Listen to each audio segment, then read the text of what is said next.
This plane was flying over the desert, but it was caught in an unprecedented sandstorm. Soon the plane was out of control in the sandstorm. Captain Parker had to bring the plane down immediately, but what's more important now, to get out of here as soon as possible. Soon the people took out all the supplies from the plane. But after they counted them, they thought that the supplies could only last about half a month. However, one man heard about it. He decided to leave the desert alone on foot. They stopped him in his tracks. But in the course of their argument, they spilled a bucket of water on the ground.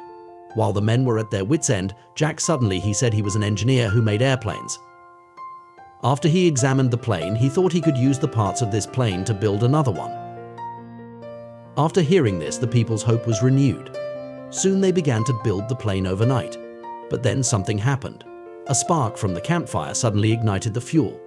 An explosion caused them to lose a lot of fuel. They didn't give up. A few hours later, just as the plane was about to be completed, the entire desert was covered in dark clouds. Parker realized the gravity of the situation, so he immediately told everyone to stay away from the plane, but Jack at that moment was in a daze. Parker quickly said the plane hadn't touched the ground yet. If it was struck by lightning, it would explode. And then Jack realized, so he stepped away from the plane. When the thunderstorm passed, Parker seemed to notice something was wrong with Jack. The designer of the plane didn't even know the basics.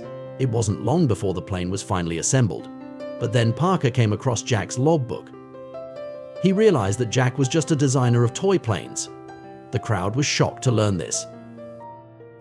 Then a gust of wind suddenly blew. The plane was swaying from side to side. Jack saw hope. But there wasn't enough distance for the plane to take off. But that didn't stop them. They tried their best to pull and drag the plane out into the open. And that's how it happened.